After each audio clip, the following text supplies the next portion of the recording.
Good evening, children. Am I audible? Can everybody hear me? Yes. Okay. How is everybody here? कैसे है? All good? Yes, children. Okay. Good. We have new student Manasvi.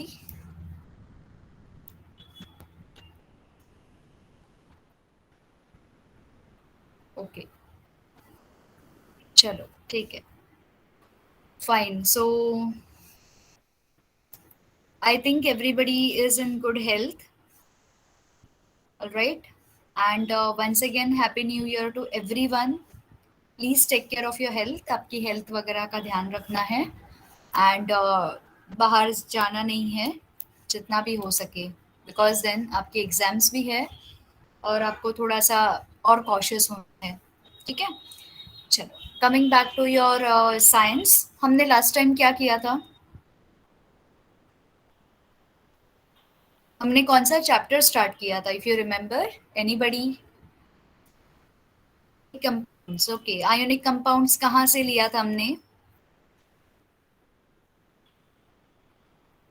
हाँ, metallurgy. Very good. सो हमने ionic compound start किया था. ठीक है, हमने I think start किया था ना आयोनिक कंपाउंड्स. स्टार्ट किया था या करने वाले थे? स्टार्ट किया था. Okay okay. तो अभी हम देखेंगे what are the properties of ionic compounds. फिर उसके बाद हम सीधे से अपने टॉपिक पे आने वाले हैं जो कि मेटालर्जी है. और अभी हम प्रोसेसेस देखेंगे. ठीक है. आयोनिक कंपाउंड सभी को क्लियर है? What are yes properties of ionic compounds. तो द कंपाउंड्स जब ये फॉर्म होते हैं दो यूनिट्स से, ओके, जिसमें कैटायन और एनायन दोनों भी शामिल होते हैं. ठीक है, तो हम उनको बोलते हैं ionic compound.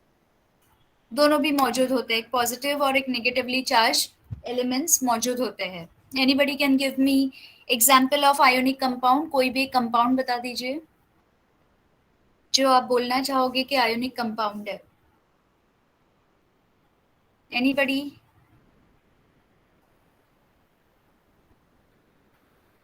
Come on quickly, कोई भी एक कंपाउंड बता दीजिए. हमने इतने सारे एग्जांपल्स देखे थे. Very good. Zinc chloride. Very good. Very good Maitreya. Anybody else? Magnesium chloride. Very good. Sodium chloride. Very good Dheeraj Maitreya. Excellent. तो सोडियम क्लोराइड में सोडियम कैटायन है और कौन सा एनायन है सोडियम क्लोराइड में? कैटायन कौन सा है और एनायन कौन सा है?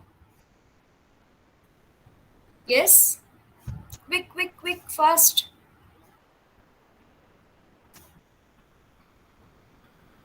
कैटायन कौन सा है, एनायन कौन सा है, जल्दी बताइए.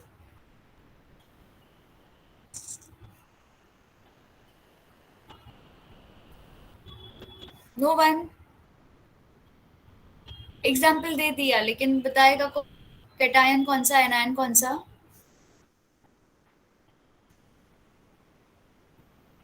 फास्ट. सोडियम क्लोराइड में.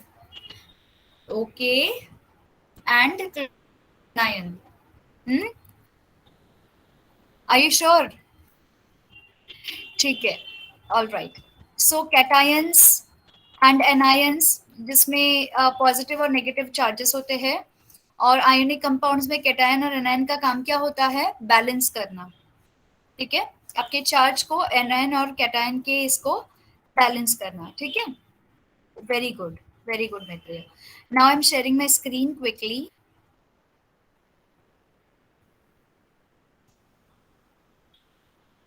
There is share screen option.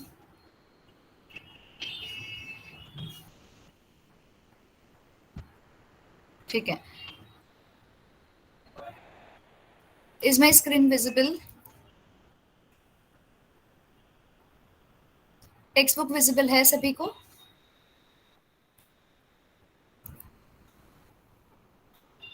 Text book visible है सभी को? Yes, good. ठीक है. Now here ionic compounds which are crystalline in nature, हमें ये पता है, ठीक है। इसके बाद उनका स्मूथ और शाइनी सरफेस होता है बिकॉज उनकी क्रिस्टलाइन प्रॉपर्टी की वजह से, ये भी हमने देखा है, ठीक है। इनके बीच में ऑपोजिट चार्जेस होते हैं, ठीक है। तो इसके जो ऑपोजिट चार्जेस होने की वजह से इनके बॉन्ड्स काफी स्ट्रांग होते हैं, पॉजिटिव और नेगेटिव चार्जेस होने की वजह से। अभी हम आते हैं यहाँ पे आयोनिक कंपाउंड की प्रॉपर्टीज देखने के लिए। इसमें हमें एपारेटस की जरूरत होगी, स्पैट्यूला यानी कि चम्मच, burner, carbon electrodes, beaker, cell, lamp, press, जो प्रेस की होती है, स्विच की समझ लीजिए, इलेक्ट्रिकल वायर्स एक्सेट्रा ऑन और ऑफ करने के लिए। सैंपल ऑफ सोडियम क्लोराइड जो हम कॉमनली यूज करते हैं, potassium iodide and barium chloride और वाटर। अब हम क्या करेंगे, ये जो अबव सैंपल्स है इसको हम एक सॉल्ट में, स्पैट्यूला में प्लेस करेंगे और इसको हम फ्लेम के ऊपर डायरेक्टली हीट करेंगे, बर्नर के ऊपर, ठीक है। हर एक को हम 1 मिनट, 1 मिनट।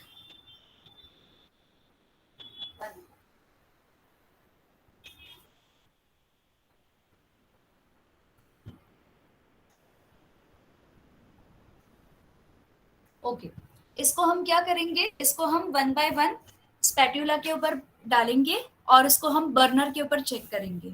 अब बर्नर आपको इंडिकेशन आएगा, हर एक सॉल्ट जैसे हीट होगी वैसे उसका इंडिकेशन आएगा, ठीक है। हम इसका प्रोसीजर जो है हर एक सॉल्ट के लिए रिपीट करेंगे, same procedure as shown in the diagram. Assemble an electrolyte cell. Assemble an electrolytic cell by using a beaker and connecting carbon electrodes to positive and negative terminal of the cell. Okay? Dip the electrodes in the solution of any one of the salts. Do you see lamp glowing? Check this with all other salts as well. तो अभी एक burner test होने के बाद, पहले ये burner test है जिसपे हम सैंपल को हीट कर रहे हैं स्पैट्यूला पे डाल के, दूसरा हम इलेक्ट्रोलाइट टेस्ट कर रहे हैं। इलेक्ट्रोलाइट टेस्ट का मतलब क्या है, अगर आप सॉल्ट का सोल्यूशन डाल रहे हो पानी में मिला के, इसमें आपने ग्रेफाइट रॉड डाला है, ठीक है, बीकर है आपके पास और आपके पास लैंप है और ये प्रेस की इज लाइक अ स्विच की, जिसमें आप स्विच ऑन एंड ऑफ कर सकते हो, ठीक है। और आपने कुछ इलेक्ट्रिक सेल ले लिया है, बैटरी ले ली है,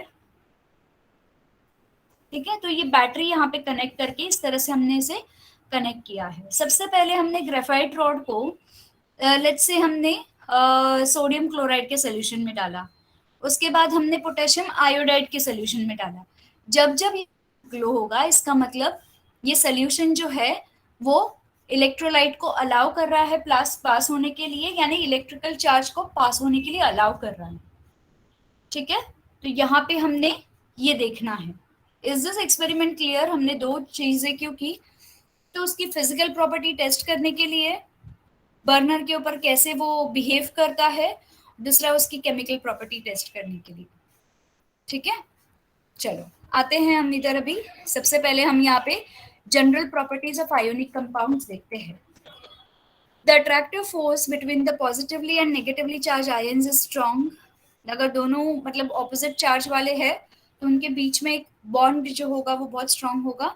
therefore ionic compound exist in solid state and hard, ठीक है। इसलिए most of the ionic compound जो है वो सॉलिड स्टेट में है and they are all hard, ठीक है। The ionic compounds are brittle and can be broken down into pieces by applying pressure. आप उन पे प्रेशर अप्लाई करके इजीली उनको पीसेस में तोड़ सकते हैं, ठीक है। The intermolecular force of attraction is high in ionic compound and large energy is required to overcome it. हाँ जी, अगर आपको मॉलिक्यूल ब्रेक करना है कि आपको स्ट्रक्चर को नहीं, मतलब आपको फिजिकल प्रॉपर्टी को नहीं, बट अंदर के मॉलिक्यूलर फोर्सेस को ब्रेक करना है, तो इस पे काफी सारा प्रेशर लगाना पड़ेगा, बिकॉज इनके बीच में जो फोर्स ऑफ अट्रैक्शन है वो बहुत ज्यादा हाई है, क्योंकि इनके बीच में जो अट्रैक्शन है that is because of opposite charges. इसमें बहुत सारी एनर्जी रिक्वायर्ड होगी जो आप मॉलिक्यूलर फोर्स को सेपरेट करोगे, जैसे सोडियम और क्लोराइड को आप सेपरेट करोगे। Therefore the melting and boiling ionic compound are high, melt भी हाई पॉइंट पे होंगे और बॉयल भी हाई पॉइंट पे होंगे। Ionic compounds are water, chloride ले लो, आपने कहा टेबल सॉल्ट, कॉमन सॉल्ट ले लो, उस पानी में डालते हो तो वो सोल्यूबल होगा कि नहीं पानी में? Do you agree with me children? Sodium chloride जो है आपने पानी में डाला तो वो सोल्यूबल होगा कि नहीं होगा? सॉल्ट होगा नहीं होगा? यस होगा। ठीक है, सो सेम वे आपके जितने मोस्टली आयोनिक कंपाउंड्स जो है वो वाटर सोल्यूबल रहेंगे। This is because water molecules orient in particular manner around the ions separated by dissociation process। क्योंकि में जो डिसोसिएशन प्रोसेस होती है एक दूसरे की जगह लेने का काम। ठीक है, जो हाई रिएक्टिव मेटल रहेगा वो लो रिएक्टिव मेटल की जगह ले लेगा। ठीक है, तो इसमें ये नया फोर्स ऑफ अट्रैक्शन बनता है। ओके, जो वाटर मॉलिक्यूल को सराउंड करता है। और वाटर मॉलिक्यूल क्या करते हैं? रिप्लेस करने के लिए हेल्प करते हैं इंटरमोलिकुलर अट्रैक्शन फोर्सेस। डिसोसिएशन वाला सभी को पता है ना?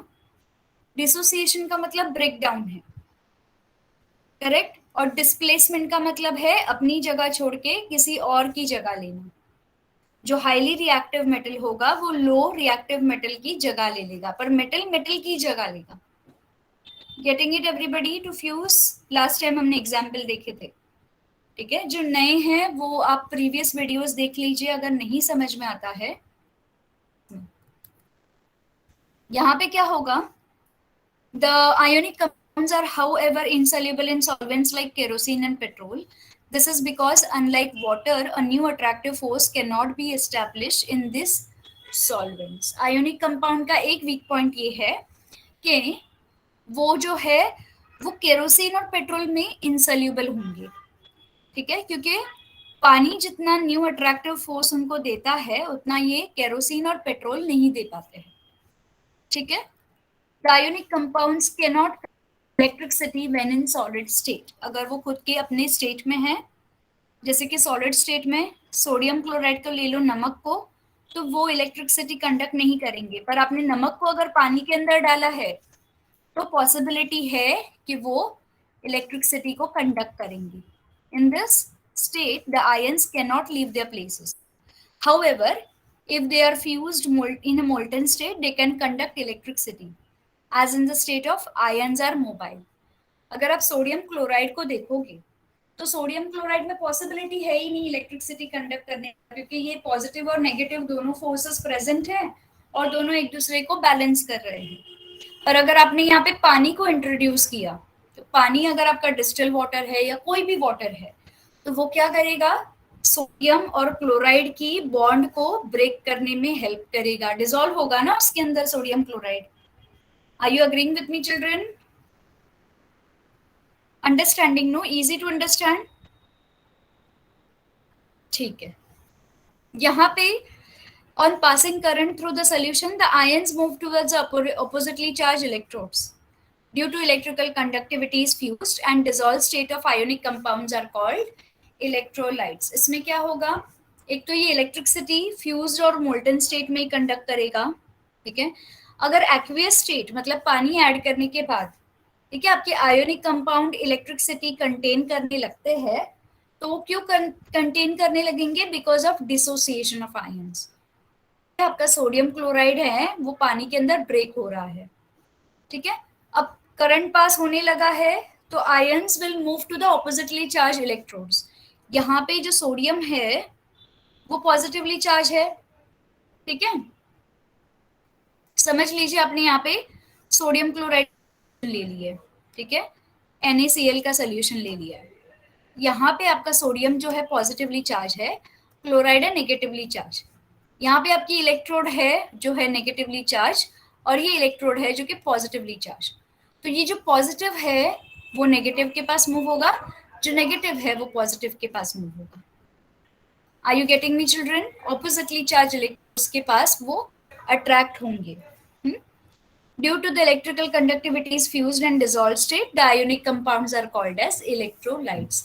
इसीलिए आपकी जो पानी, जिंक क्लोराइड, मैग्नीशियम क्लोराइड, जो जो कंपाउंड्स आपने मुझे अभी बताए हैं, sodium chloride, sodium bromide, potassium chloride, magnesium oxide, सारे आयोनिक हैं सिर्फ पानी को छोड़ के। ठीक है, क्योंकि पानी का मेल्टिंग पॉइंट 0 है, बॉइलिंग पॉइंट 100 है। बाकी सभी आयोनिक है और इनके मेल्टिंग और बॉइलिंग पॉइंट यहाँ पे दिए हैं। Is this part understood? अब हमने मेल्टिंग और बॉइलिंग पॉइंट को तो पढ़ लिया, लेकिन ये मेल्टिंग और बॉइलिंग पॉइंट हमारे किस काम का? हमें ये इतने सारे एलिमेंट्स पढ़ लिए, एलिमेंट्स किस काम के, हमें क्या करना है इन एलिमेंट्स के साथ?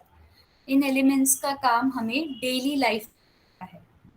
जो भी चीजों से आप यूज करते हो, जो भी चीजें, जैसे कि अभी आप अगर कोई मेटल चेयर पे बैठे, मेटल टेबल पे बैठे हो, आपके घर में मेटल का फर्नीचर है, आपके घर में के यूटेंसिल्स है, राइट? तो इन सारी चीजों को बनाने के लिए एक प्रोसेस लगता है, जहां पे मेटल्स को बेंड किया जाता है, मेटल्स को मोल्ड किया जाता है, मेटल को मेल्ट किया जाता है, बॉईल किया जाता है, ठीक है? तो ये सारी प्रोसेस को हम क्या बोलते हैं? मेटालर्जी। यहाँ पे the science and technology regarding the extraction of metals from ores and their purification is called as metallurgy. ठीक है, आप ओर में से उस मेटल्स को निकालते हो, जैसे कि आयरन को आयरन ओर से निकालते हो, ठीक है? फिर उसको आप प्यूरिफिकेशन के लिए भेजते हो, फिर उसको आप बेंड करते हो, यूज करते हो, मेल्ट करते हो। तो इसी प्रोसेस को हम क्या बोलते हैं? मेटालर्जी। ये डेफिनेशन सभी को ध्यान में रहेगा। एक्सट्रैक्ट करना और फिर एक्सट्रैक्टेड मेटल्स को प्यूरिफाई करना। Everybody easy with this? Good to go? समझ आएगा चिल्ड्रन आपको? Yes, no, say something. Only one student is responding, बाकी सब कहाँ गए?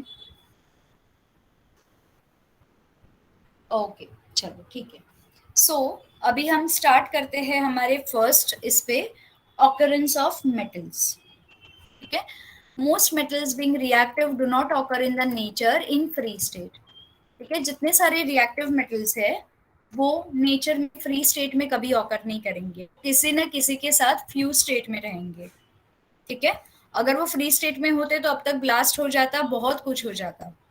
तो ये जो मेटल्स है, कोई आप बता सकते हैं कि कौन सा मेटल जो है वो आप नेचर में फ्री स्टेट में नहीं पा सकते, जो कि बहुत ज्यादा एक्सप्लोसिव मेटल है? एनीबडी? हमने लास्ट टाइम डिस्कस किया था, किसी को याद है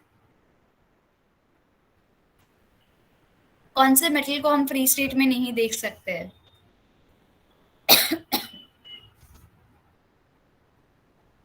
can anybody name the metal? Yes?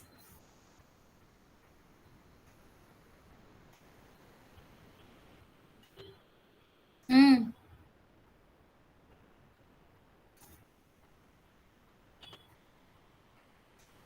No one?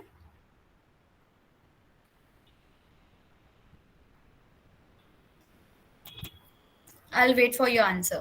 So most metals being reactive do not occur in the nature in free state, but are found in combined state as they are salts, oxides, carbonates, sulphides and nitrates. या तो salt में रहेंगे, या oxides में रहेंगे, या carbons के साथ रहेंगे, सल्फर्स के साथ रहेंगे, नाइट्रोजन के साथ रहेंगे।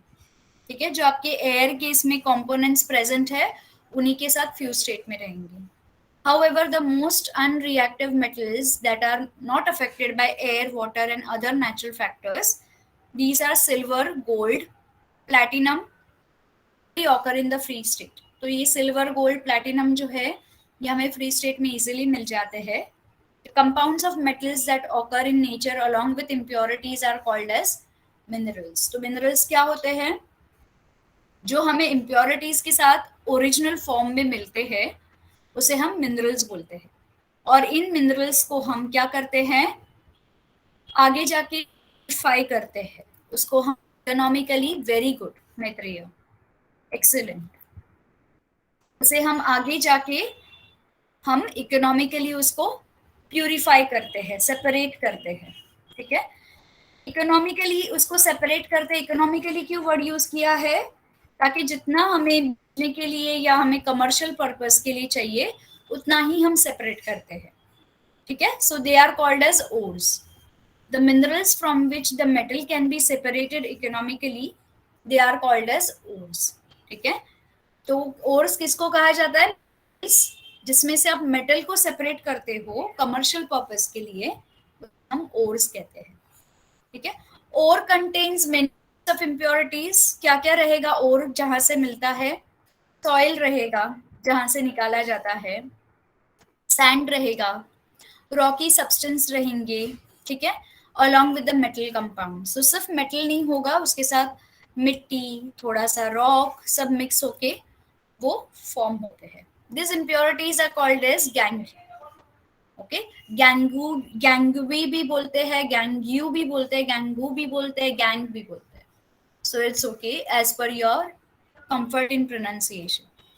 Metals can be extracted from their ores by means of various methods of separation. कौन कौन मेथड्स है हम देखेंगे, ठीक है।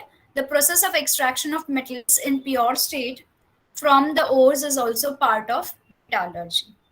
ठीक है, आप अपने एक्सट्रैक्शन का जो पार्ट है उसे भी हम मेटालर्जी ही कहते हैं, जिसे हम प्योर स्टेट में लाने की कोशिश करते हैं। Ores are taken out from mines and gangue is usually separated from the ore at the site itself by various method. जब भी मेटल एक्सट्रैक्ट होते हैं लैंड में से, जमीन में से, तो तभी वहीं पे जितनी सारी चीजें आप सेपरेट कर सकते हो वो वहीं पे सेपरेट की जाती है, ठीक है। फिर उसको आप प्यूरिफिकेशन की प्रोसेस में लाते हो। The ores are then carried to the place where metal produced. Ores के बाजू में ही फैक्ट्रीज होती है, अभी आप लोगों ने देखा होगा ना, बहुत सारे माइंस होते हैं, उसके बाजू में एक्सट्रैक्शन की फैक्ट्री होती है। Yes, have you all observe? कभी मूवी में देखा हो, कभी सुना होगा। जहां से एक्सट्रैक्ट करते हैं बस उसके कुछ ही डिस्टेंस पे फैक्ट्री सेटअप कर देते हैं, ताकि पहली बात रिएक्टिविटी ज्यादा ना बढ़े ट्रांसपोर्टेशन में, किसी और के साथ फ्यूज ना हो गलती से। दूसरा, ट्रांसपोर्टेशन कॉस्ट भी सेव हो, अगर एक स्टेट से दूसरे स्टेट में ट्रांसपोर्ट करना पड़ा तो ट्रांसपोर्टेशन कॉस्ट बढ़ जाता है, तो उस मेटल की वैल्यू बढ़ जाती है, ठीक है। तीसरी बात, ट्रांसपोर्टेशन के टाइम पे अननेसेसरी जो क्या बोलते हैं, मिसहैप्स होते हैं, ओके, एक्सीडेंट्स या इसमें कोई भी मिसहैप्स ना हो के लिए ये अवॉइड करते हैं और प्लेस करते हैं और जो है उसके बाजू में ही फैक्ट्री बनी रहे। डू यू अंडरस्टैंड कि ओर के बाजू में ही फैक्ट्री क्यों होती है? एक्शन की एक बार एक्सट्रैक्ट होने के बाद फिर वो आगे उसको भेज देते हैं। नाउ यहाँ पे are carried out to place where metals are produced. These metals are extracted in the pure form. Then metals are further purified by different methods of purification. This entire process is called as metallurgy. अभी हमें कुछ basic principles जो है वो रखने हैं metallurgy के। Pure metal from ore by the following stages, ठीक है। एक बेसिक प्रिंसिपल्स है जो फॉलो करते हैं मेटालर्जी, जिसमें प्योर मेटल ऑब्टेन किया जाता है ओर में से, ठीक है। यहाँ पे कॉन्सेंट्रेशन ऑफ ओर्स है। The process of separating gangue from ores is called as concentration of ores. पहले मेटल को जो इम्प्योरिटी है वहां से निकालते हैं, ठीक है, तो वो ओर जो बनता है वो कॉन्सेंट्रेटेड ओर होता है, ठीक है। In this process of concentration of compound of desired metal is increased, phase are used in this purpose, ठीक है। इसमें कॉन्सेंट्रेशन काफी इंक्रीज हो जाता है और अलग अलग मेथड्स यूज किए जाते हैं ताकि आपका जो भी मेटल हो कॉन्सेंट्रेटेड फॉर्म में हो। कोई बता सकता है कॉन्सेंट्रेटेड फॉर्म का मतलब क्या है? प्योर और इम्प्योर। अगर मैं कॉन्सेंट्रेटेड फॉर्म को ऑब्टेन करने की बात कर रही हूँ तो ये प्योर फॉर्म है या इम्प्योर फॉर्म है? Yes, only Maitreya I can see is answering. बाकी सब कहाँ है?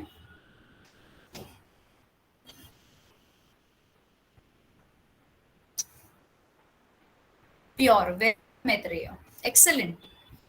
कॉन्सेंट्रेटेड फॉर्म मतलब प्योर फॉर्म, ठीक है। जितनी इम्प्योरिटीज निकालने के बाद जो फॉर्म बचता है उसे हम कॉन्सेंट्रेटेड फॉर्म बोलते हैं। लेकिन अभी आगे प्रोसेस बाकी है। Various factors that could be responsible for environmental pollution are also considered while obtaining concentration of ores. Some general methods for concentration of ores which are as follows here. ठीक है, अभी क्या करते हैं कि एनवायरमेंटल फैक्टर्स भी consider करना है कि पोल्यूशन ओवर नहीं होना चाहिए। एक तो हम जमीन से निकाल रहे हैं खोद खोद के, एक तो ऑलरेडी हम जमीन को पोल्यूट कर रहे हैं, उसके बाद हम प्यूरिफिकेशन के लिए भी पोल्यूशन ना करें उसका ख्याल रखा है। यहाँ पे सेपरेशन बेस्ड ऑन ग्रेविटेशन, सबसे पहला सेपरेशन किस पे होता है, is based on gravitation, gravitation force के हेल्प से इसे सेपरेट किया जाता है।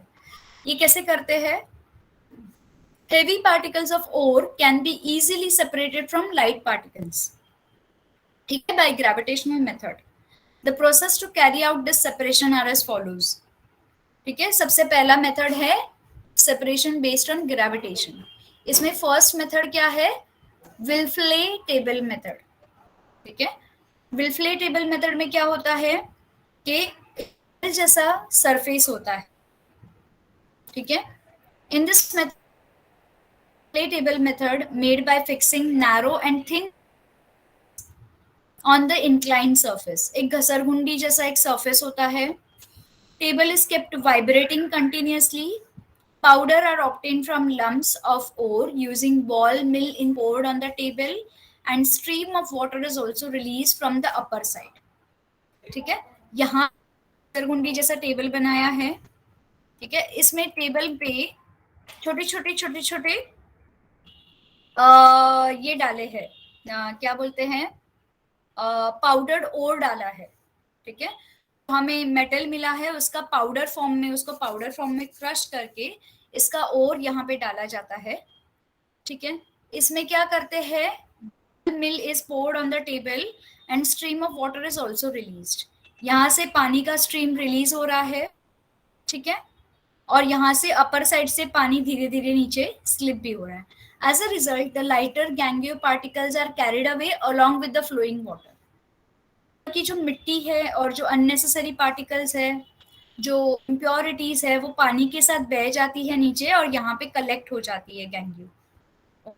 अब मेटल्स हम सभी को पता है हैवी होते हैं, तो ये मेटल्स क्या होते हैं, वो सेटल हो जाते हैं, ठीक है। while the heavier particles of metal in which proportion of mineral is more and proportion of gangue is less are blocked by wooden rifles, इसके बीच में ये ब्लॉक हो जाते हैं, ठीक है। And they get collected on the slits between them, इसके बीच में जो स्लिट्स आपको दिखाई दे रहे हैं डार्क ब्राउन कलर के बैंड्स, इसके बीच में वो कलेक्ट हो जाते हैं, ठीक है। अब ये 100% तो प्यूरिफिकेशन मेथड नहीं है, बट हमने मोर देन 50% मेटल को प्यूरिफाई कर लिया है, ओर को प्यूरिफाई कर लिया है।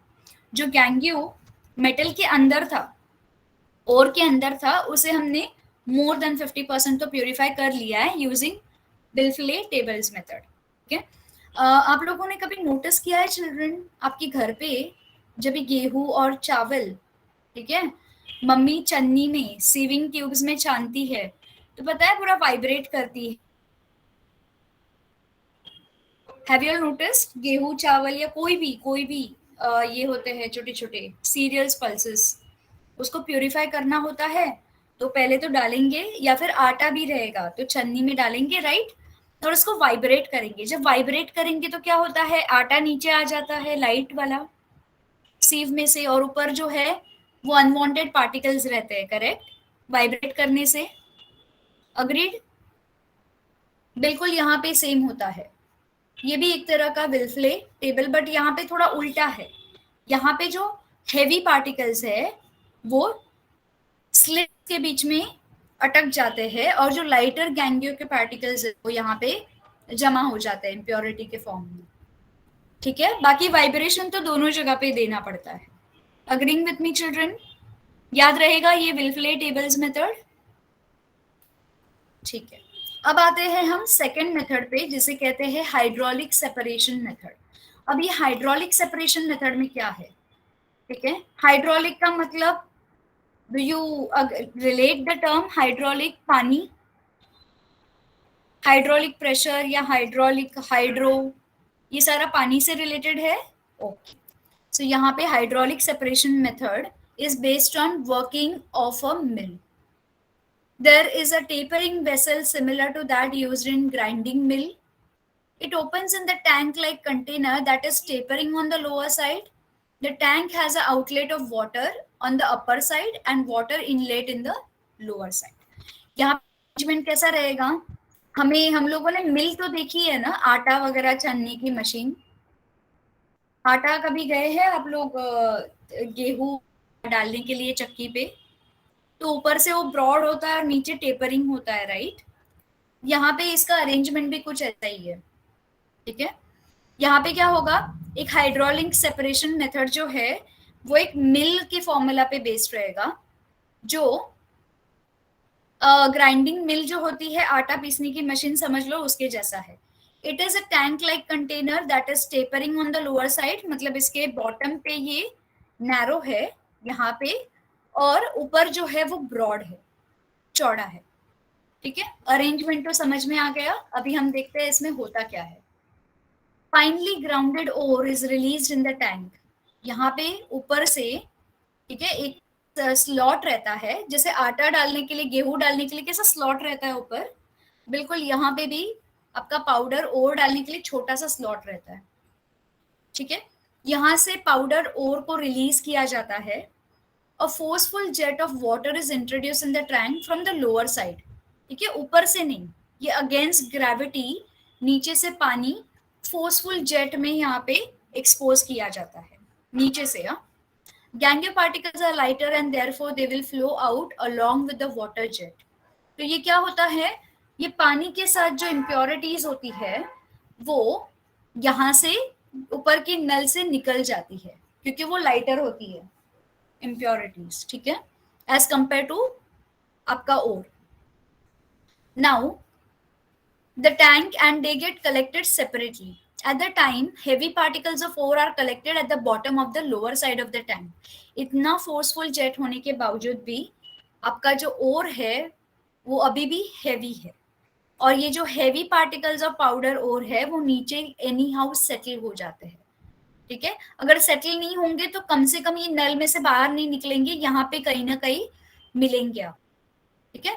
जो हेवीएस्ट पार्टिकल्स रहेंगे वो सेटल होंगे, बाकी सब यहाँ पे फ्लोट करेंगे, लेकिन ये गैंग्यू के साथ बाहर नहीं जाएंगे क्योंकि गैंग्यू जो है वो लाइटर है, ठीक है। At the same time heavy particles of ore are collected at the bottom of the lower side of the tank. In short this method is based on the law of gravitation, ये भी gravitation के based पे, wherein particles of the same size are separated by their weight with the help of water. तो आप अगर powder ओर को देखोगे या मेटल पार्टिकल को देखोगे, ये सारे सेम साइज के रहेंगे एज कंपेयर टू गैंग्यू। गैंग्यू की साइज और मेटल की साइज अलग अलग रहेगी, ठीक है। तो यहाँ पे ये यहाँ पे सेटल हो जाएंगे और गैंग्यू निकल जाएगा। अब ये दोनों मेथड में, Wilfley tables method, hydraulic separation method में गैंग्यू लाइटर है, और हमें ये पता चल गया कि हमारा ओर जो है हैवियर है। तो आपको ये दोनों मेथड याद रहेंगे एवरीबडी? एग्जाम में पूछा तो उन वर्ड्स में लिख पाओगे चिल्ड्रन? पक्का? Okay, just give me a minute, मैं चार्जर लेके आती हूँ। 1 मिनट, जस्ट 1 मिनट।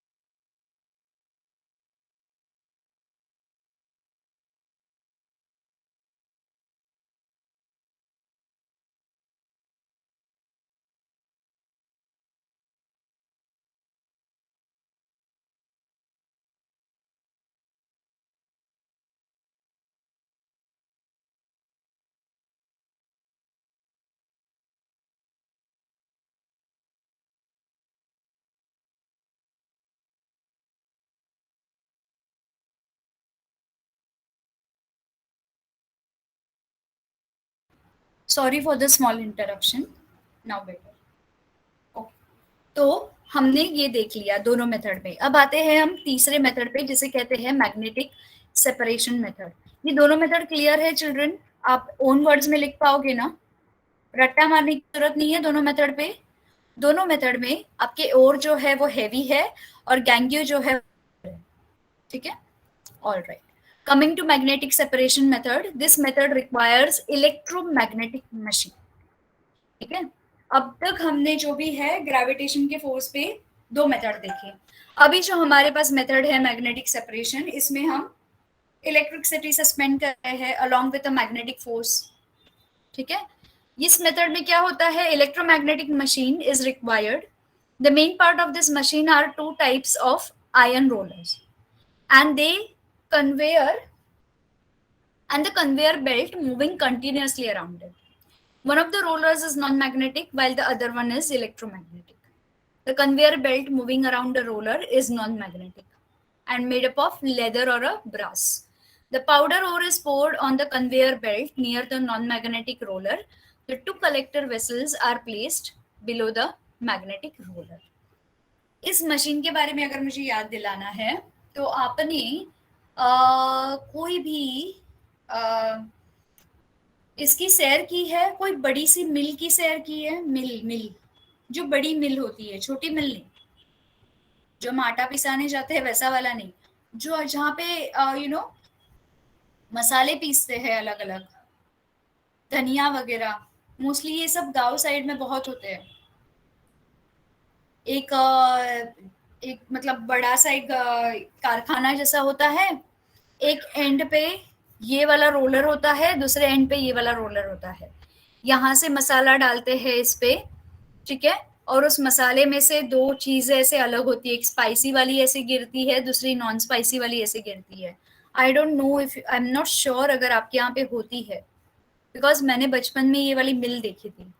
इसका वर्किंग भी बिल्कुल ऐसा है, ठीक है, बट वो वाली मिल में मैग्नेटिक सेपरेशन नहीं होता था क्योंकि वो खाने की चीजें होती थी. वहां पे लाइट वेट और हैवी वेट के ऊपर सेपरेशन हो जाता था. यहाँ पे आपका इलेक्ट्रिसिटी और मैग्नेटिक एनर्जी दोनों भी अप्लाइड है, ठीक है. यहाँ पे क्या होगा, ये जो रोलर बेल्ट है, ठीक है, ये जो बेल्ट है ये पूरा मूव होते रहेगा, इसे कन्वेयर बेल्ट बोलते हैं.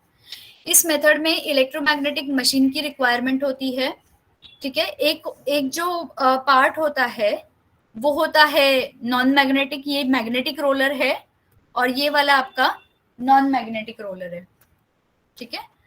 अब ये क्या करेगा, अगर ये और ये पूरा का पूरा बेल्ट जो है वो नॉन मैग्नेटिक होगा. अगर ये मैग्नेटिक होता तो इस पे से ये जो है सेपरेट नहीं होता था, ठीक है.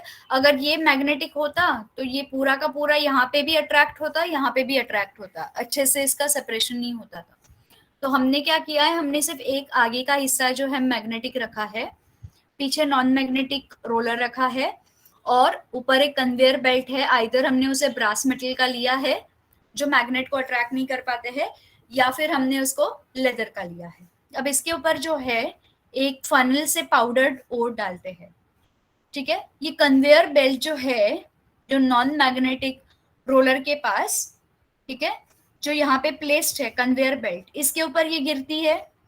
The particles of non magnetic part in ore are not attracted towards magnetic roller. यहाँ पे क्या ये होता है कि जो ऑरेंज कलर के पार्ट्स है ये नॉन मैग्नेटिक पार्ट है, तो ये इस रोलर के पास अट्रैक्ट नहीं होते हैं, ये फ्लो के साथ ऐसे एक कंडक्टर में गिर जाते हैं. पर ये जो दूसरे पार्ट है, ये जो मैग्नेट के साथ अट्रैक्ट होते हैं, फॉर एग्जांपल आयन पार्टिकल्स ले लो, तो ये आयन पार्टिकल्स बिल्कुल भी मैग्नेटिक के साथ अट्रैक्ट होंगे, और यहाँ पे आगे ये ग्रेविटी के साथ दूसरे इसमें कलेक्टर में गिर जाएंगे. आयु चिल्ड्रन, ये कैसे सेपरेशन होता है, गेटिंग मी? जो नॉन मैग्नेटिक है वो ग्रेविटेशनल फोर्स और फ्लो के साथ पहले कलेक्ट हो जाता है, और जो मैग्नेटिक है वो मैग्नेटिक एनर्जी खत्म होने के बाद यहाँ पे दूसरे कलेक्टर में कलेक्ट होता है जो कि नॉन मैग्नेटिक कलेक्टर के पीछे है, ठीक है, क्योंकि यहाँ पे इसकी मैग्नेटिक एनर्जी खत्म हो रही है, इलेक्ट्रोमैग्नेटिक एनर्जी खत्म हो रही है, तो यहाँ पे ये ग्रेविटी से अट्रैक्ट हो जाएगा. At the same time, the particles of magnetic ingredients of ore stick to the magnetic roller and therefore fall in the collector vessel near magnetic roller. Okay? So इसको हम कहते हैं magnetic separation. In this way, magnetic and non-magnetic ingredients both in the ore can be separated depending on magnetic nature of the substance. For example, cassiterite is a tin ore. It contains mainly non-magnetic ingredients. Tannic oxide, the magnetic ingredients ferrous tungstate, these are separated by electromagnetic method. So ये सारी चीजों को इस method के साथ separate किया जाता है. तीसरा वाला प्रोसेस याद रहेगा सभी को, मैग्नेटिक सेपरेशन. इजी, ठीक है, अभी हम आते हैं फ्रॉथ फ्लोटेशन मेथड पे. Children, am I going fast? Am I going fast? No ना, इजी ना. ठीक है, अभी हम आते हैं फ्रॉथ फ्लोटेशन मेथड. जैसे कि आप नाम जानते हो, froth flotation method is based on the two opposite properties, hydrophilic and hydrophobic. अब हाइड्रोफिलिक और हाइड्रोफ्लोफोबिक क्या होते हैं? Here the particles of metal sulfides, due to their hydrophobic property, get wetted mainly with oil, while due to hydrophilic property, gangue particles get wetted by water. आप लोगों ने phobia सुना है? फोबिया वर्ड, फोबिया पता है, डर लगता है किसी चीज का. वैसे ही यहाँ पे फ्रॉथ फ्लोटेशन मेथड में एक को पानी से डर है और एक को पानी से फ्रेंडलीनेस है. हाइड्रोफिल को हाइड्रोफिलिक, फोबिया और फीलिया सुना है ना? जैसे अगर कोई बुक वॉर्म है तो हम उसको क्या बोलते हैं? जो बहुत ज्यादा बुक रीड करता है उसे हम क्या बोलते हैं? Anybody knows that name?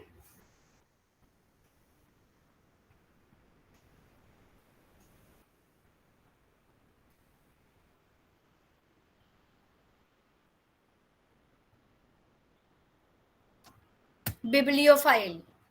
Okay, BIBLIOPHILE.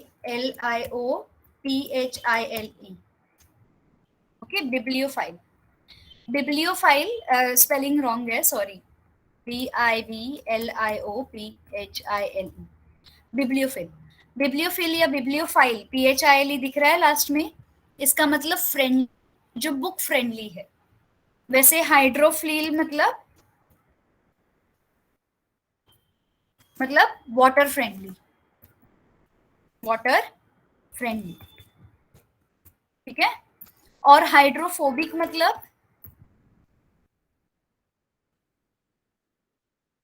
Water से नफरत करने वाला या वाटर स्कैरी. ये दो वर्ड याद रहेंगे. इन दोनों की जरूरत रहेगी आपको फ्रॉथ फ्लोटेशन मेथड में. तो हमारे फ्लॉथ फ्लोटेशन मेथड में ये दो चीजें होती है. एक जो वाटर के साथ फ्रेंडली होते हैं, जो पानी के साथ भीग जाते हैं, और एक जो वाटर से स्कैरी होते हैं, जो पानी के साथ भीगते नहीं है. ये दो चीजें याद रहेगी सभी को फ्रॉथ फ्लोटेशन मेथड की. एवरीबडी? Okay, great. तो यहाँ पे हमारे पास दो चीजें हैं, एक हाइड्रोफिलिक प्रॉपर्टी है, दूसरी की हाइड्रोफोबिक प्रॉपर्टी है. Now, here the particles of metal sulfides due to their hydrophobic property, किसकी? metal sulfides की hydrophobic property है. ठीक है. They will get wetted mainly with the oil. और वो किसके साथ फ्रेंडली हो जाएंगे? वो ऑयल के साथ फ्रेंडली हो जाएंगे, ऑयल के साथ मिक्स हो जाएंगे. While due to hydrophilic property of the gangue particles, यहाँ पे gangue particles है, वो हाइड्रोफिलिक है और वो पानी के साथ मिल जाते हैं. ठीक है. By using this property, certain ores are concentrated by froth flotation method. तो froth flotation method में क्या होता है? फाइनली ग्राउंड ओर, ठीक है, अच्छे से पाउडर किया हुआ ओर जो है उसको बड़े से टैंक में डाला जाता है. बहुत सारा पानी होता है. इसमें वेजिटेबल ऑयल भी डाला जाता है, जैसे कि पाइन ऑयल, यूकलिप्टस ऑयल. ठीक है. पाइन ऑयल या यूकलिप्टस, जो भी नेचुरल वेजिटेबल ऑयल है उसको ऐड करते हैं. ठीक है. इसके बाद जो फॉर्मेशन ऑफ फ्रॉथ होता है, आप सभी लोगों ने देखा होगा, पूरी पूरी तलते वक्त पता है ऑयल जब गर्म होता है या ऑयल जब किसी के साथ मिक्स होता है तो वो थोड़ा सा फेस बनाता है. ठीक है. तो यहाँ पे भी, यहाँ पे एक फोम फ्रॉथ फॉर्म होता है. ठीक है. Pressurise air is blown through the water. इसके ऊपर ये जो प्रेशराइज एयर सप्लाई यहाँ से पानी के ऊपर डाला जाता है. ये पूरा का पूरा वाटर और पाइन ऑयल का मिक्सचर है, क्योंकि पानी और ऑयल जो है मिक्स नहीं हो पाते तो यहाँ पे बबल फॉर्मेशन होता है. ठीक है. इसके साथ एयर सप्लाई जो है यहाँ से ऐड होता है और ये पूरा का पूरा प्रेशराइज फॉर्म में बहुत ही हैवी प्रेशर के साथ एयर यहाँ पे ब्लो होता है. ठीक है. Now there is a agitator rotating around it axis in the center of the flotation tank. The agitator is used as a requirement, जैसे जरूरत है वैसे इस एजिटेटर की यूज होती है। एजिटेटर क्या होता है, एक पूरा का पूरा बेस जैसा होता है, फ्लैट, ठीक है।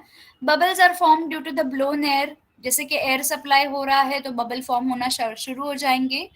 Due to agitation a foam is formed on the oil, यहाँ पे क्या होगा, पानी के ऊपर फोम फॉर्म होना शुरू हो जाएगा, ठीक है, because of the air supply और इस एजिटेटर की एक्शन की वजह से। Now bubbles, okay, bubbles are formed due to the blown air. Due to agitation, a foam is formed from oil, water and air bubbles together due to agitating. ठीक है, ये गोल गोल गोल गोल घूमेगा तो वैसे ये फोम फॉर्म होगा यहाँ पे और बबल्स भी फॉर्म होंगे। The foam rises to the surface of the water and floats. Foam जो है पानी से हल्का पुल्का है तो ये सरफेस ऑफ द वाटर के ऊपर राइज होके फ्लोट होगा। That is why this method is called as froth flotation method, इसीलिए इसको क्या बोलते हैं, फ्रॉथ फ्लोटेशन मेथड। अब क्या होगा, particles of certain sulphides are of ore float in the foam. यहाँ पे क्या होगा, ओर के जो पार्टिकल्स है वो फ्रॉथ के ऊपर फ्लोट हो जाएंगे, ठीक है, as they are preferentially wetted by the oil. क्योंकि आप सभी को पता है ये ऑयल के साथ फ्रेंडली है, पानी के साथ फ्रेंडली नहीं है, और के जो है ना, तो ये फ्रॉथ के स्लाट मिक्स हो जाएंगे। दो दे आर हैवी पार्टिकल्स, पर ये फ्रेंडली किसके साथ है, ऑयल के साथ। ऑयल ने क्या बनाया है, बबल बनाए हैं, और बबल बबल मिलके बना है फ्रॉथ। तो ये क्या करेंगे, फ्रॉथ के साथ फ्रेंडली हो जाएंगे और ये ऊपर जमा हो जाएंगे। तो यहाँ से जो है वो सारे के सारे फ्रॉथ या फिर concentrated sulphide ore in the form of froth phase यहाँ से कलेक्ट किया जाएगा। For example this method is use to for the concentration of zinc blende और कॉपर पाइराइट। कॉपर और जिंक वाले चीजों के लिए ये वाला मेथड यूज किया जाता है। अब आप बोलोगे कि गैंग्यू कैसे नीचे सेटल हो गया, फ्रॉथ के ऊपर कैसे आपका ओर है वो सेटल हो गया, ओर तो हैवी है, बिल्कुल, पर आप आपको अगर याद है ओर जो है वो ऑयल के साथ फ्रेंडली था और गैंग्यू पानी के साथ फ्रेंडली था। तो जो पानी के साथ फ्रेंडली था वो पानी के प्रेशर के साथ नीचे सेटल हो गया, और जो ऑयल के साथ फ्रेंडली था वो फ्रॉथ की वजह से ऊपर फ्लोट हो गया। Now you agree with me children, now it is clear कि हैवी वाला ऊपर कैसे आया और लाइट वाला नीचे कैसे गया, ठीक है।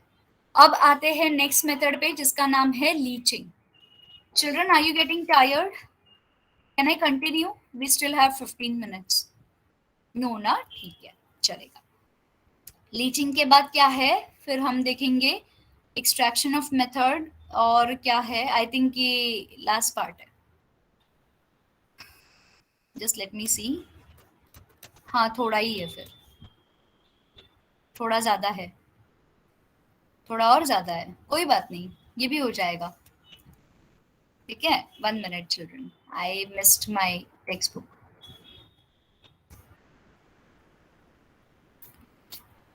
एक सेकेंड, वेयर वॉज आई, ज्यादा ही ऊपर चले गए। 1 मिनट है children,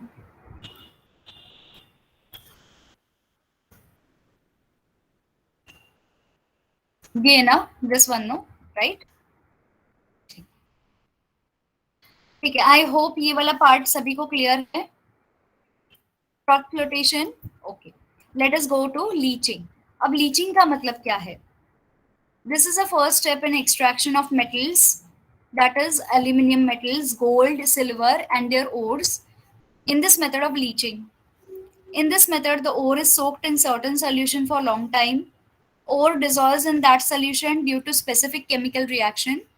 The gangue however does not react with these and therefore does not dissolve in the solution, so it can be separated. For example, concentration of bauxite, the aluminium ore, done by leaching method. Their bauxite is soaked in aqueous sodium hydroxide or sodium carbonate, ठीक है, which dissolves the main ingredient alumina in it. क्या आप लोगों ने सोनार के पास देखा है एक लीचिंग प्रोसेस होता है, वो ओरिजिनल गोल्ड को पता है उस एसिड के अंदर मिक्स करते हैं तो उसके अंदर जो इम्प्योरिटीज होती है वो एसिड के साथ मिक्स नहीं होती है, लेकिन गोल्ड जो है एसिड के साथ डिसॉल्व हो जाता है। Have you all heard of this method? ये बहुत पुराना है, सोनार लोग बहुत करते हैं। हैव यू ऑल कम, आप लोगों ने सुना है ये वाला मेथड? गोल्डस्मिथ जो होते हैं सोनार, ये वाला मेथड यूज करते हैं to purify gold from impurity. सुना नहीं सुना कभी? जब भी वो ज्वेलरी बनाते हैं, नो, अच्छा ठीक है, जब भी वो लोग ज्वेलरी बनाते हैं तो वो लोग क्या करते हैं पता है? वो लोग है ना एक एसिड लेते हैं, वो नाइट्रिक एसिड होती है। उसके अंदर अगर आपकी ज्वेलरी में इम्प्योरिटीज बहुत ज्यादा है, ठीक है, फॉर एग्जाम्पल आपकी ज्वेलरी में सिल्वर मिक्स्ड है, आपकी ज्वेलरी में ब्रास मिक्स्ड है, तो ये क्या होता है कि वो गोल्ड, वो उस एसिड में सिर्फ गोल्ड डिसॉल्व हो जाता है। ठीक है, गोल्ड डिसॉल्व होता है मतलब गायब नहीं होता है, वो मेल्ट हो जाता है, और इम्प्योरिटीज जो है ऊपर सस्पेंडेड रहते हैं, वो उस एसिड के साथ मिक्स नहीं होते हैं।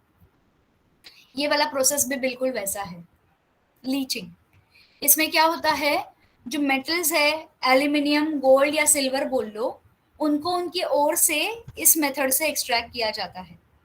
यहाँ पे ओर को जो है एक सोल्यूशन के अंदर भिगाया जाता है। ओके, एक टाइम तक भिगोया जाता है उसको, मस्त से उसको रख देते हैं। The ore dissolves in the solution due to specific chemical reaction. अब ये ओर क्या होगा, उसके अंदर मिक्स होने के बाद उस सोल्यूशन के अंदर अपने आप को डिसॉल्व कर लेगा। क्यों डिसॉल्व करेगा? उन दोनों में केमिकल रिएक्शन होगा। ठीक है, पर ये जो गैंग्यू या सॉइल पार्टिकल्स है उनका बिल्कुल भी केमिकल रिएक्शन नहीं होगा, और वो जो है उस केमिकल रिएक्शन में पार्टिसिपेट नहीं कर पाएंगे, और वो उस सोल्यूशन में डिसॉल्व नहीं कर पाएंगे। सो दे कैन बी सेपरेटेड, वो ऊपर दिखाई देंगे और गैंग्यू पार्टिकल्स को इजीली सेपरेट किया जाता है। इसीलिए इनको बॉक्साइड, दैट इज एल्यूमिनियम ओर, या फिर बॉक्साइड को एक्वियस सोल्यूशन में सोक किया जाता है और उसमें से एल्यूमिनियम इजीली एक्सट्रैक्ट किया जाता है। ठीक है, इतना क्लियर है? Water does not stick to colocasia leaves, similarly water does not stick to wax. On the other hand, common salt or soap stick to water. That is why they get wetted by the water. ठीक है, तो ये wax और क्लोकेशिया leave से wax निकाला जाता है, hope सभी को पता है। ठीक है, तो ये पानी जो है वैक्स के साथ मिक्स नहीं होता है, पर पानी जो है वो कॉमन सॉल्ट के साथ डिसॉल्व करा लेता है। ठीक है, इसलिए आपका जो पानी है वो सोप को लेदर कराता है, लेकिन वैक्स का लेदर नहीं फॉर्म होता है। ठीक है, what is electronic definition of oxidation and reduction? मतलब हमने जो अभी जितने भी डेफिनेशन देख लिए हमने टेक्निकल देखे। What is electronic definition of oxidation reduction? During extraction of metals from the ores, metal is obtained from the cation metal. In this process, metal cation is to be reduced. How to bring about reduction depending upon the reactivity of the metal? We have already learnt about reactivity series of the metal. हमने ऊपर reactivity series पढ़े। तो depending on the reactivity of that metal हम ये अलग अलग processes use करते हैं। जरूरी नहीं है कि अगर आपका आयन मैग्नेटिक मेथड से सेपरेट होता है तो आपका एल्यूमिनियम भी मैग्नेटिक मेथड से सेपरेट होगा। Depending on how reactive they are, अलग अलग केमिकल के साथ या अलग अलग प्रोसेस के साथ उनको उस पर्टिकुलर एक्सट्रैक्शन प्रोसेस में डाला जाता है। ठीक है, so extraction of metals, extraction of reactive metals हम देखेंगे यहाँ पे। ठीक है, इसके बाद हम देखेंगे एक्सट्रैक्शन ऑफ एल्यूमिनियम, कौन कौन से रिएक्टिव मेथड्स है और वो क्या करते हैं। ठीक है, तो हम ये शुरू करते हैं, then we will stop extraction of reactive metals. Aluminium हम नेक्स्ट सेशन में देखते हैं। Is that okay children? We still have 5 minutes. Okay okay, extraction of reactive metals जो कि बहुत ज्यादा रिएक्टिव होते हैं। These metals at the top of reactivity series are highly reactive. इनका रिएक्टिविटी डिक्रीज होता है। ओके, फॉर एग्जांपल पोटेशियम से लेके सोडियम से लेके एल्यूमिनियम, ये रिएक्टिव मेटल्स है। Reactive metals have large capacity to form cations by losing electrons to their outermost shells. ठीक है, ये बहुत ज्यादा दानी लोग होते हैं। ठीक है, ये अपने बाहर के शेल के कैटायंस दे देते हैं, किसी को डोनेट करने में एक्सपर्ट होते हैं, और इसीलिए ये बहुत जल्दी स्टेबल हो जाते हैं और बहुत ज्यादा रिएक्टिव हो जाते हैं। ये रिएक्टिव मेटल्स वो बहुत vigorously रिएक्ट करते हैं with dilute acids to give hydrogen gas. Highly reactive metals burn by reacting with oxygen. अगर ये ऑक्सीजन के कांटेक्ट में आए तो बर्निंग सेंसेशन फॉर्म करते हैं. ठीक है. The extraction has to be done by electrolytic reduction. ठीक है, क्योंकि ये बहुत ज्यादा बोलते हैं ना कि स्ट्रॉन्ग है, इसके लिए इनका रिडक्शन होना और इलेक्ट्रोलाइटिक रिडक्शन होना बहुत जरूरी है. इनके इसके ऊपर रिडक्शन होना जरूरी है while extracting. For example, metal sodium, calcium and magnesium are obtained by electrolysis of their molten chloride salts. ठीक है, इनको सबको क्लोराइड के साथ मिक्स किया जाता है, इनको इलेक्ट्रोलाइसिस प्रोसेस में डाला जाता है और फिर इनको एक्सट्रैक्ट किया जाता है, क्योंकि सोडियम, कैल्शियम और मैग्नीशियम ये बहुत ज़्यादा रिएक्टिव है. मैग्नीशियम तो ऑक्सीजन के साथ फ्यूज होके डायरेक्टली बर्न होना शुरू कर देता है ना. Now here in this process, metal is deposited on the cathode, while chlorine gas is liberated at the anode. जितने भी metals रहेंगे वो कैथोड पे डिपॉजिट होंगे और नॉन मेटल्स रहेंगे वो एनोड पे डिपॉजिट होंगे. ठीक है. The electrode reactions during the electrolysis of sodium chloride to get metallic sodium are is shown below. यहाँ पे क्या रिएक्शन होगा, ये रिएक्शन यहाँ पे दिया गया है. कैथोड जो है नेगेटिवली चार्ज इलेक्ट्रोड और एनोड है पॉजिटिवली चार्ज इलेक्ट्रोड. तो नेगेटिव पे पॉजिटिव डिपॉजिट होगा और पॉजिटिव पे नेगेटिव डिपॉजिट होगा. तो कैथोड के साथ सोडियम फ्यूज हो गया, इसने अपना एक इलेक्ट्रॉन था वो दे दिया क्लोरीन को. ठीक है, ये सोडियम स्टेबल हो गया, रिड्यूस हो गया. एनोड के ऊपर क्लोरीन के पास एक इलेक्ट्रॉन की कमी थी, उसने सोडियम का इलेक्ट्रॉन एक्सेप्ट कर लिया और ये ऑक्सीडाइज हो गया. ठीक है. Is this part with everybody children? यहाँ तक सभी को क्लियर है? नेक्स्ट टाइम हम एक्सट्रैक्शन ऑफ एल्यूमिनियम से शुरुआत करेंगे. Okay, shall we stop here for today children? किसी को कोई डाउट है चिल्ड्रन यहाँ तक? आप सभी लोग पहले वाले वीडियोस देख लेना याद से. चलो bye children, see you again, take care, good night.